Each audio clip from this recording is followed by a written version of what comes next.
Sometimes the best compliment you can get is in the nature of the attacks you have to field. People usually throw the best they've got at you, especially if they're driven by an almost tribal hatred and need fiercely to defend the indefensible policies of their preferred political party. I'm a Workington man, a lifelong socialist, and a member of the British Labour Party. And I was appalled when, in December 2019, my local constituency elected a Tory and former UKIP candidate, Mark Jenkinson. Now Mark Jenkinson MP, I'm very sorry to say. When I first came across Jenky, it was in his UKIP days. I was far from impressed then, and he's done nothing to elevate himself, in my opinion, since. Not just because of his politics, but because of his debating tactics, his inability to understand complexity, and his refusal to engage with or answer questions from constituents who may disagree with him. Not surprisingly, Mr. Jenkinson would like me to shut up. Now, here's the compliment part. If I'd said or written anything about Jenky or about this government that was incorrect, I have no doubt that Jenky or one of his little elves, more on that later, would have called me on it.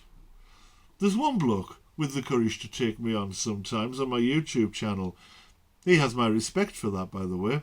He rarely brings any real problems, and his objections tend to be very easy to deal with, but at least he's brave enough to have a go. Jenky's little helpers, they tend to work in other ways. For example, his cousin went on Jenky's Facebook page, from which I'm blocked from commenting, and claimed to have watched one of my videos about nursing, which she described very negatively.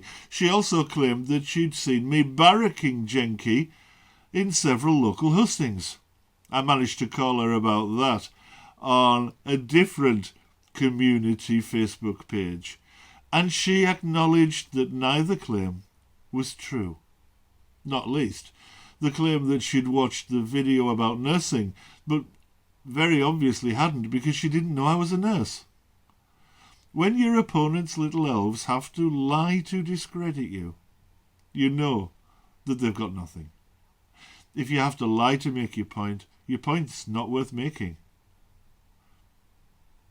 But she's not the topic for today. I'd like to talk about another of Jenky's little helpers, a man by the name of Adrian Davis Johnson. The Jenky camp was so hard-pressed to find something to attack me with that Adrian took me to task very publicly on social media over a widely shared photograph of Jenky that he took.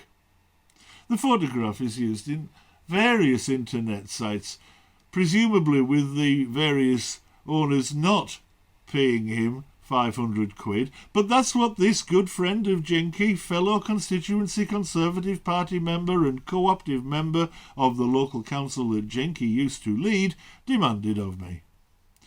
It seems that this is all he's got. That's a hell of a compliment. So thank you very much, Adrian Davis Johnson. Not only have you demonstrated just how good my arguments are, but you've also given me the opportunity to expose the petty tactics that Jenky's little helpers are prepared to stoop to. You've also given me an opportunity to run an art competition. So, please, if anyone would like to send me a sketch or another non-copyrighted image of Jenky, feel free. I'll keep them on file for use in future video presentations, but also, once I get enough, I'll produce a video gallery of all your work. You can send your images to stuart.sorensen@googlemail.com. Thank you very much indeed.